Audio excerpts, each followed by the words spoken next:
امید ہے آپ سب خیریت سے ہوں گے۔ اگر آپ نے ابھی تک ہمارا چینل سبسکرائب نہیں کیا تو اسے ابھی سبسکرائب کر لیں اور بیل آئیکن کو دبانا بالکل بھی مت بھولیں۔ شکریہ۔ نمبر 13، فرق دو مختلف افراد عرصہ اور کمال کی کہانی ہے جو سمجھوتہ کرنے والے حالات میں ایک غیر معمولی یونین بنانے کے لیے اکٹھے ہوتے ہیں۔ باہر سے لگتا ہے کہ عرصہ اور کمال ایک دوسرے کے لیے نہیں بنے ہیں، وہ کردار، زندگی کے انتخاب، خواہشات، سماجی اور اقتصادی پس منظر کے لحاظ سے بہت مختلف ہیں۔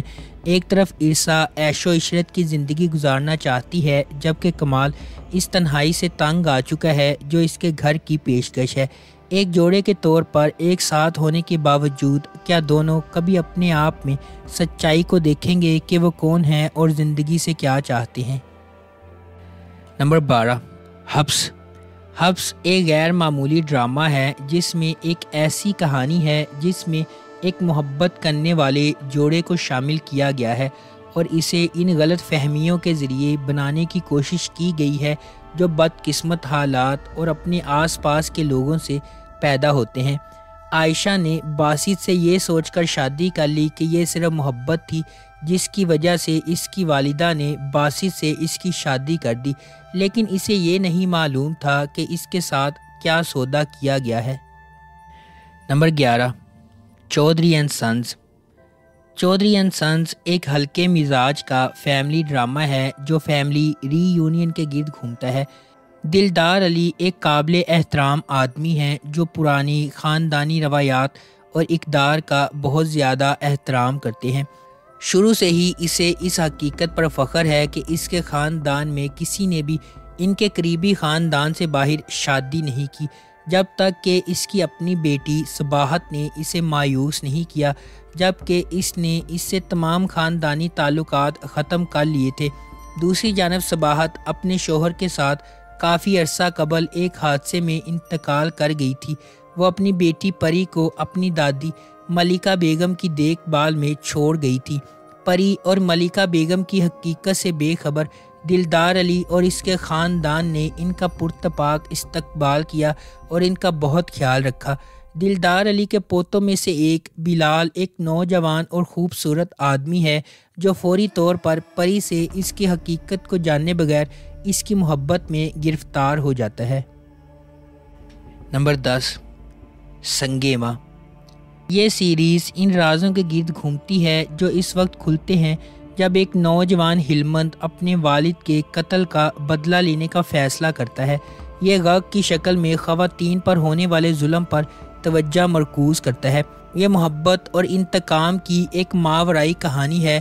سنگِ ماں ایک ایسے خاندان کی کہانی کی پیروی کرتا ہے جو پاکستان کے قبائلی علاقوں سے تعلق رکھتے ہیں۔ ڈرامے میں بتایا جائے گا کہ کس طرح ایک جھوٹی روایت کی وجہ سے لوگوں کو اپنی جانیں اور محبتیں قربان کرنا پڑتی ہیں۔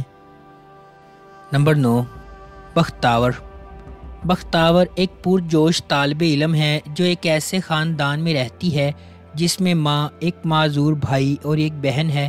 اس کا جواری باپ زبردستی اس کی بڑی بہن کی شادی کر دیتا ہے اور خود گھر سے چلا جاتا ہے۔ غربت کی وجہ سے اس کا بھائی مر جاتا ہے، جس پر اس کا چچا اس کی شادی اپنے ذہنی معذور بیٹے سے زبردستی کروانے کی کوشش کرتا ہے۔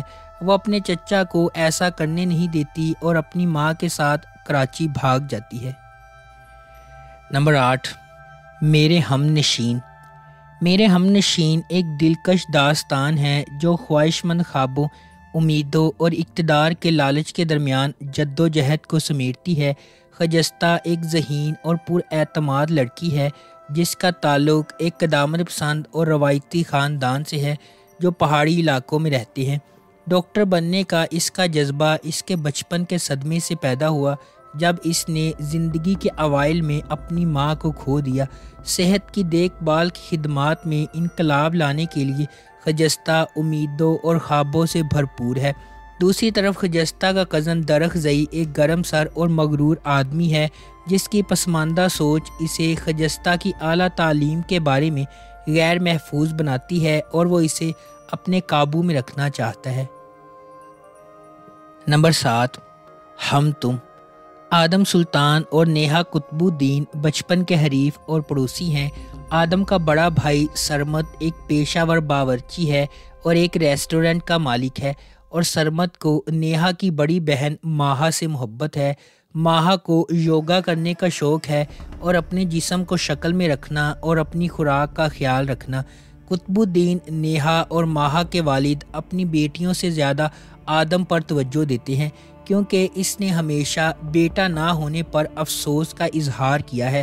آدم، جس کے اپنے والد نے ساری زندگی مالی اور جذباتی دیکھ بھال کے والد کے فرائض کو نظر انداز کیا ہے، قطب کا بھی دل کی گہرائیوں سے احترام اور خیال رکھتا ہے۔ نمبر 6، مجھے پیار ہوا تھا۔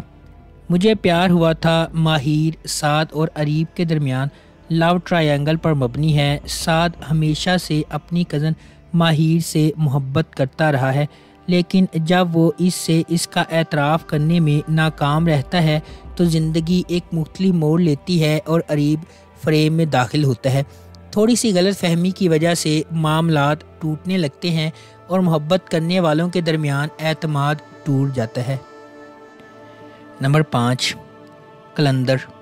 قلندر ایک لڑکی کے اپنے خدا اور اس کے فیصلوں پر پختہ یقین کی کہانی ہے، جبکہ باقی دنیا اسے تکلیف پہنچاتی، بدنام کرتی اور چیلنج کرتی رہتی ہے۔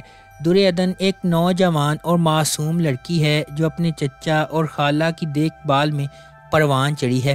کم عمری میں یتیم ہونے کے باوجود درعدن اپنے چیلنجز اور مشکلات کے بارے میں شکایت نہیں کرتی۔ اس کے برعکس تبریز ایک خوبصورت نوجوان آدمی ہے جو زندگی میں عظیم چیزیں حاصل کرنے کی خواہش رکھتا ہے۔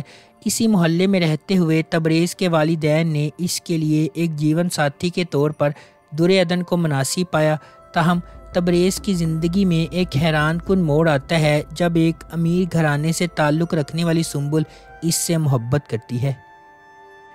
نمبر 4، وہ پاگل سی۔ وہ پاگل سی سارا نامی ایک لڑکی کی کہانی ہے جسے اپنے والد احسن کی دوسری بیوی شازمہ کے ساتھ ایڈجسٹ ہونے میں دشواری کا سامنا ہے۔ شازمہ نے پیسوں کے لیے احسن سے شادی کی ہے۔ پلاٹ ایک دلچسپ موڑ لیتا ہے جب وہ اپنی عاشق وہاج کا تعارف احسن سے کرواتی ہے اور اسے وہاج کی سارا سے شادی کرنے پر راضی کرتی ہے۔ ہیرا خان بطور سارا احسن کی دوسری بیٹی ہے۔ وہ اپنے والد کے بارے میں امیر، بگڑی ہوئی، اوٹ پٹانگ اور انتہائی ملکیت رکھنے والی ہے۔ سعد قریشی بطور ذہین ایک نچلے طبقے کے گھرانے سے تعلق رکھتے ہیں۔ وہ احسن کے ڈرائیور کا بیٹا ہے اور سادہ، مہذب اور کریئر پر مبنی ہے۔ وہ CSS کے امتحانات کی تیاری کر رہا ہے۔ نمبر 3، میرے ہم سفر۔ میرے ہم سفر حالہ کے گرد گھومتا ہے جسے اس کے والد اس کے گھر پر چھوڑ جاتے ہیں، جہاں اس کے ساتھ برا سلوک کیا جاتا ہے۔ بعد میں اس کا کزن بیرون ملک سے واپس آتا ہے اور اس سے شادی کرتا ہے اور اسے وہ عزت دیتا ہے جس کی اسے ہمیشہ ضرورت تھی۔ حالہ کو اس کی تائی جان نے ساری زندگی بدسلوکی کا نشانہ بنایا۔ اس کے کزن حمزہ نے اسے عزت اور پیار دیا۔ اس ڈرامے کو پاکستان، بھارت، بنگلہ دیش اور نیپال میں بہت زیادہ مقبولیت ملی۔ حالہ اور حمزہ کی کیمسٹری کو شائقین نے بے حد پسند کیا۔ نمبر 2، کیسی تیری خود غرضی۔ کیسی تیری خود غرضی کی کہانی ایک بزنس ٹائکون کے بیٹے شمشیر کے گرد گھومتی ہے جو ایک متوسط طبقے کے پس منظر سے تعلق رکھنے والی مہک سے محبت کرتا ہے۔ ڈرامے کے دوران کچھ ناخوشگوار واقعات رونما ہوتے ہیں اور مہک شمشیر سے نفرت کرنے لگتی ہے، اور چونکہ شمشیر کے گھر والے اس کے رشتے کو منظور نہیں کرتے اس لیے کہانی مزید الجھ جاتی ہے۔ دانش تیمور بطور شمشیر ایک کاروباری شخصیت کا بیٹا ہے، ضدی اور اپنی محبت کے لیے کسی بھی حد تک جانے کو تیار۔ درفشا سلیم بحیثیت مہک ایک لیکچرار کی بیٹی ہے، طبیعت میں شائستہ ہے اور متوسط طبقے کے پس منظر سے تعلق رکھتی ہے۔ حماد شعیب بطور احسن مہک کے کزن اور منگیتر ہیں۔ شمشیر ایک غیر روایتی ماحول میں مہک سے محبت کرنے لگتا ہے اور محبت اور نفرت کے اس رشتے میں تقدیر کھو جاتی ہے۔ نمبر 1، تیرے بن۔ میرب ایک پرجوش اور خوبصورت نوجوان لڑکی ہے جو اعلیٰ تعلیم حاصل کرنا چاہتی ہے۔ اس کی پوری دنیا اس کے والدین کے گرد گھومتی ہے اور وہ ان پر سب سے زیادہ یقین کرتی ہے۔ اس کی مضبوط اور پراعتماد شخصیت اسے اپنے آس پاس کی سماجی ناانصافیوں کے خلاف کھڑا کرتی ہے۔ اس کے برعکس مرتسم کا تعلق ایک طاقتور اور با اثر خاندان سے ہے۔ وہ اپنے خاندان کے اخلاق اور روایات کا احترام اور قدر کرتا ہے اور خاندان کو نیچا دکھانے سے انکار کرتا ہے۔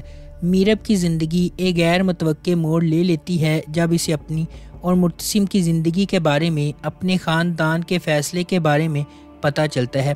مرتسم کے خلاف میرب کی نفرت ماضی کے ایک خاندانی راز کے طور پر بڑھتی جا رہی ہے۔ اگر آپ کو ہماری یہ ویڈیو پسند آئی ہے تو اسے لائک کریں، شیئر کریں اور ہمارے چینل کو سبسکرائب کرنا بالکل بھی مت بھولیں۔ شکریہ۔